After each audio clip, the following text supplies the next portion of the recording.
Everyone. सो आज है last day of 2024 और मुझे पता है मेरे कुछ ब्लॉग्स जो 2024 के हैं वो 2025 के अंदर आने वाले हैं, लेकिन आज का मैं अभी बज चुका है 1 और अभी मैं नहा कर आई हूँ तो मुझे अब अपने बाल भी बाने हैं और आज अच्छा सा एक व्लॉग बनाएंगे। अपने इस ईयर को अच्छी तरह एंड करने की ट्राई करेंगे। ऑल्दो मेरे एग्जाम्स भी चल रहे हैं, 4 बचे हैं और उनमें से 3 बहुत ज़्यादा खतरनाक लेवल वाले एग्जाम्स बचे हुए हैं, but still I will try कि मैं अच्छा कुछ बनाऊं। और एक हमारा जो क्या कहते हैं टाइमिंग थे ना एग्ज़ाम्स की, वो चेंज कर दिया, सुबह से दिन की कर दिया, तो एक तरह से अच्छा भी है कि क्योंकि सुबह उठना बहुत मुश्किल हो जाता है 4 बजे। लेकिन अब इससे नेक्स्ट एग्ज़ाम के लिए थोड़ा सा कम टाइम हो जाएगा। ऑल्दो मैं जिस दिन एग्ज़ाम होता है उस दिन आग की तरह पढ़ती नहीं हूँ, पढ़ाई नहीं जाता, हाथ में इतना दर्द रहता है उस दिन लिखने के बाद इतना।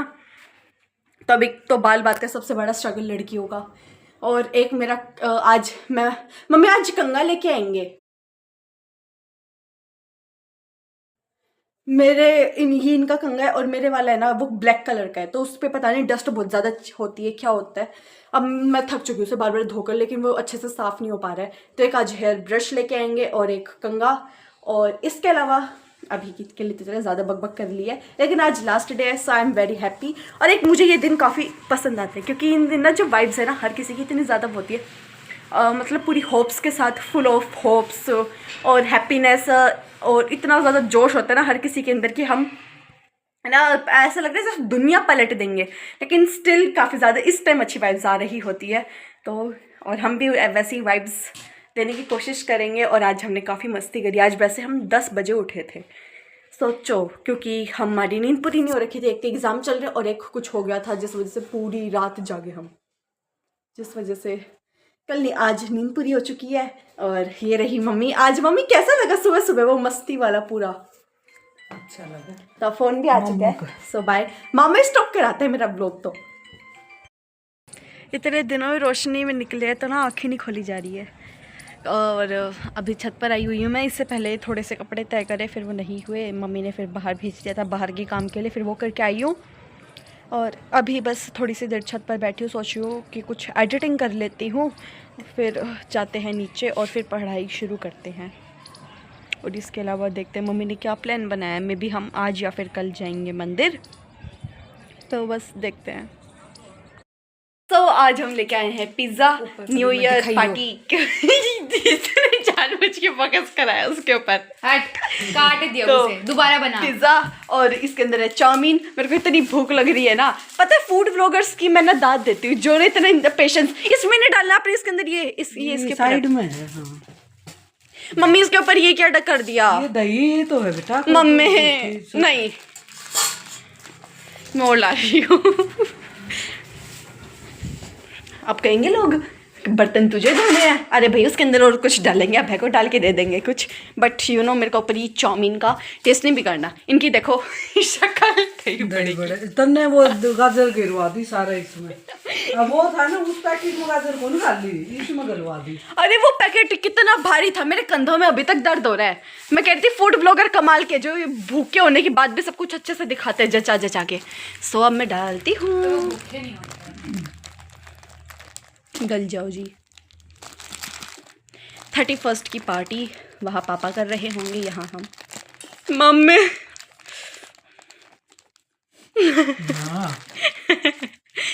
हाँ इसके अलावा और भी कुछ था ना, मटर, वो सब हम बाद में दिखाते हैं पहले। और अब आपको बाकी चीज़ें दिखाती हूँ।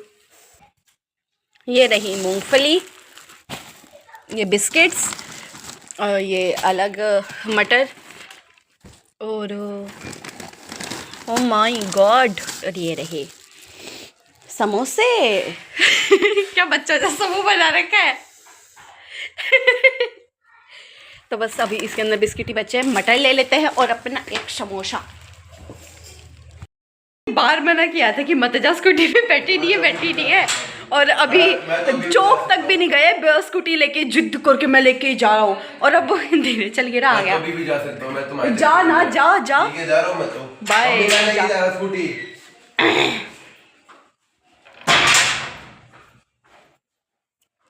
ये था अभय का असली चेहरा, बंदे के अंदर का ईगो या कुछ भी देखो, मम्मा ने कहा था 5 मिनट भी नहीं लगेंगे, वापस आ जाएगा। बंदा दूसरी बार वापस आ गया। ये आ गया। हाँ, कैसा लग रहा है? बंदा दूसरी बार आ गया। ईगो नाम की तो चीज ही नहीं है। आ गया, आप कहेगा मैं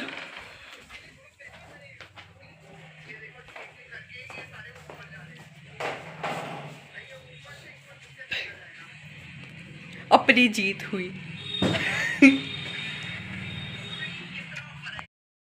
हेलो एवरीवन। सो आज का अभी आपने स्टार्टिंग में पूरा वो व्लॉग भी देख लिया होगा, जो मतलब काफ़ी कुछ आज किया नहीं ऐसा। लेकिन अभी शाम को मेरा आज मतलब 2 दिन से ही मन कर रहा था कि मैं अपना पूरा 2024 को रिवाइंड करके लिखूं, सो दैट मैं 2025 के एंड में वापस से उसे पढूं और डिफरेंस देख पाऊँ कि मैं एक साल में क्या क्या डिफरेंस क्रिएट कर पाई और क्या क्या एक्सपीरियंसेस हुए। क्योंकि कुछ लाइफ ही आपके लिए इतने सारे डिफरेंसेस ले आती है एक साल के अंदर। और ये साल एक शायद ऐसा था जिस साल मैंने हर एक मतलब जो भी इमोशन एग्जिस्ट करता है सारे के सारे फील कर कर देखे हैं। 2 बिल्कुल डिफरेंट लाइफ्स जी कर देखी हैं। आप समझ गए होंगे मैं स्कूल लाइफ और कॉलेज लाइफ की बात कर रही हूँ। तो मैंने लिखने की कोशिश करी है। वैसे पूरा का पूरा साल इस तरह से एक पेन पेज पर नहीं आ सकता है, लेकिन फिर भी मैंने जो भी मेरी फीलिंग्स थी, इंसिडेंट्स थे, वो सारे लिखे हैं। तो मैं आपको भी थोड़े से अपने उन सभी इंसिडेंट्स को शेयर करना चाहती हूँ। जैसे कि मैंने 11th में ब्लॉगिंग स्टार्ट करी थी और अब मुझे 2 साल हो चुके हैं ब्लॉगिंग को करते हुए। और मेरी बस मैं ये कहूँ तो स्टार्टिंग में फिज़िक्स की प्रैक्टिकल की एक्स्ट्रा क्लासेस लेने के लिए स्कूल आना और पूरे के पूरे स्कूल के बाकी बच्चों से इतना जलन होना कि सब छुट्टियाँ एंजॉय कर रहे सर्दियों की। एक हमारी ही क्लास है जिसको आना पड़े रहे, फिज़िक्स के प्रैक्टिकल लेने पड़े रहे और उनमें मजाक होना। अब one of the rare days जब घर के कपड़ों में स्कूल आ जाना और सीधा प्रैक्टिकल लेने जाना और फिर घर आ जाना। और फिर अपन मेरे बर्थडे पर हमारे स्कूल के जो प्रैक्टिकल्स थे उनका स्टार्ट हो जाना, पहला संस्कृत का होना। और उस दिन फिर मैंने वापस से अपना कह सकते ना बचपन वापस जीने के लिए मैंने उस दिन टॉफीज़ ही बांटी थी क्लास के अंदर। मैम भी बोली थी चलो अब सारे बच्चे अपनी फर्स्ट सेकेंड वाली फीलिंग वापस से जी लो, वापस से आज टॉफ़ी बांटेगी। तो मैंने उस दिन टॉफ़ी बांटी थी जानबूझ के। तो उस दिन विशेज़ और क्योंकि मेरा बर्थडे है ना बहुत 2 बार ही मैं मना पाई हूँ स्कूल में, क्योंकि मेरे बर्थडे पे हमेशा छुट्टियाँ हो जाती है। लेकिन ऐसा नहीं हुआ इस बार, मतलब 2024 में।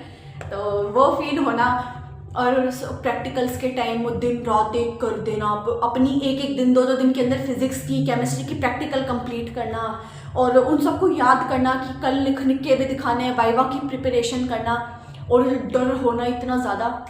और हर चीज़ को इस तरह से ऑब्जर्व करना कि जैसे तो कि ना अभी हमें लाइफ टाइम याद रहनी चाहिए, इस तरह से हर चीज़ कैसे ऑब्जर्व करना। और वो जो लास्ट लेसन वाले इंसिडेंट हमारे साथ हुआ था, क्लास में कबूतर आ गया था, वो चीज़ देख के और ज़्यादा ओवरवेल्म फील करना।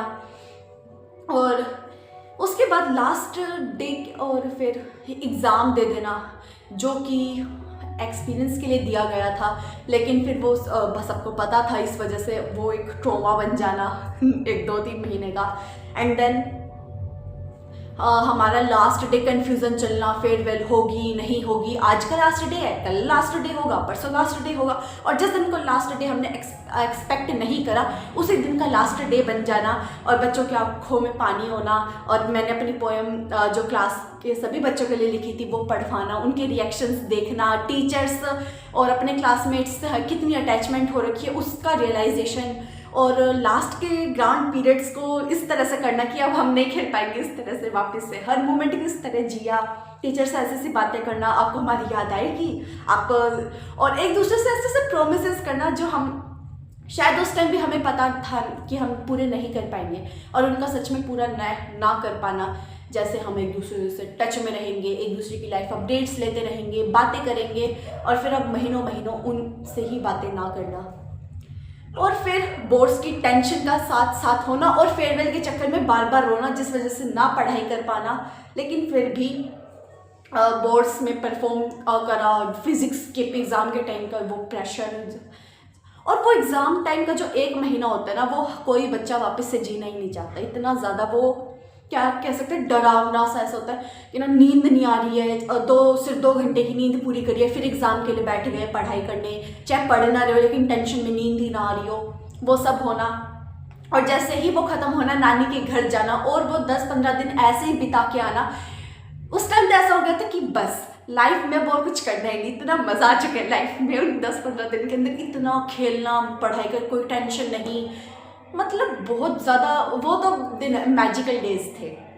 और फिर वहाँ होली खेलना, घर आकर वापस से होली खेलना, और फिर वापस से एक और एग्ज़ाम की टेंशन हो जाना, लेकिन फिर डर के मारे उसको दे के ही ना आना। और फिर CUET का आ जाना, और CUET से पहले ICSE बोर्ड का रिज़ल्ट पहले आ गया, इससे जलन होना, और फिर अपने का इंतज़ार करना। और जिस डेट को रिज़ल्ट कहा है आएगा, उससे काफ़ी पहले रिज़ल्ट अनएक्सपेक्टेडली आना, और फिर उसको देख के कैलकुलेशन ही अपनी गलत कर देना परसेंटेज की। और फिर 2-3 दिन में ही CUET का एग्ज़ाम देने जाना। वहाँ पर नए नए एक्सपीरियंसेस कि ट्रेन में गए हैं मैं, मम्मी अब है, और वहाँ पर इन्होंने कैसे अपने वो 2-3 घंटे बिताए, और एग्ज़ाम में किसी दिन कोई कॉलेज है, किसी दिन कोई स्कूल है, वहाँ को उस चीज़ को ढूंढना, और वहाँ जाके नए नए टीचर्स। और वो पहली बार रही तो CUET का दिया था एग्ज़ाम, इतना अलग ही फील हो रहा था ना। और फिर इतना लेट उसका रिज़ल्ट आने के चक्कर में क्विट कर देना उस चीज़ को, और अपने घर के पास ही एडमिशन ले लेना। फिर वहाँ पर देखकर बिल्कुल सेटिस्फेक्शन ना मिलना, और फिर सोचना कि DU ही चले जाते हैं। फिर दिन रात एक करके प्रेफरेंस लिस्ट बनाना, कॉलेजेस की पूरा दिन रिसर्च करना। और उससे पहले जब इन चीज़ों का इतना प्रेशर नहीं था, इतने सारे मूवीज़, ड्रामा, सीरीज देख लेना पढ़ाई करने की जगह उस टाइम। और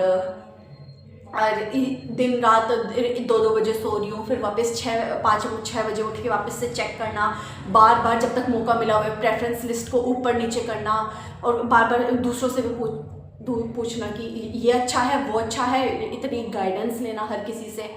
और फिर जब वो रिज़ल्ट आ जाना, फिर वहाँ दिल्ली का वो एक्सपीरियंस जो अलग ही है, उसके बाद वापस से यहाँ आ जाना, और फिर यहाँ पर एडमिशन मिल भी पाएगा या पूरा साल ही बर्बाद हो जाएगा, इस चीज़ की टेंशन में रोना। और उसके बाद जब यहाँ एडमिशन मिल जाना, जो कोर्स चाहिए था वो ना मिल पाने का दुख होना, और एक ऐसी इन्वायरमेंट में जो पहले से ही बन चुका था, वहाँ पर अपनी खुद की नई जगह बनाना। टीचर्स, बच्चे सब नए, सबके अपने ऑलरेडी दोस्त बने हुए थे, और वहाँ पर सोचना कि मैं किसी को अपना दोस्त बना सकूँ और कुछ बॉन्ड क्रिएट कर सकूँ सबके साथ, और अपनी दोस्त का दूसरा कोर्स हो जाना, और काफ़ी सारे ही दोस्त का दूसरे ही कॉलेजेस में चले जाना। और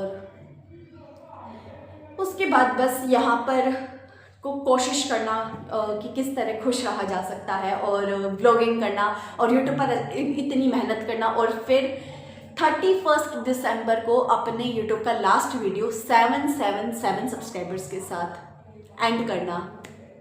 और बस फर्स्ट कॉलेज एग्ज़ाम्स देना, और रिज़ल्ट का वेट करना, और अपने डिसीज़न को चेंज करना है, यही रखना है, और काफ़ी सारी कन्फ्यूजन्स के साथ अभी मैं इस वीडियो को एंड करती हूँ। और 2024 one of the most memorable year of my life.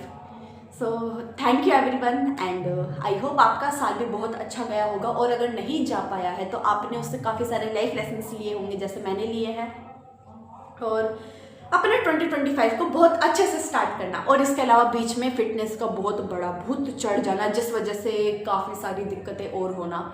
So just by.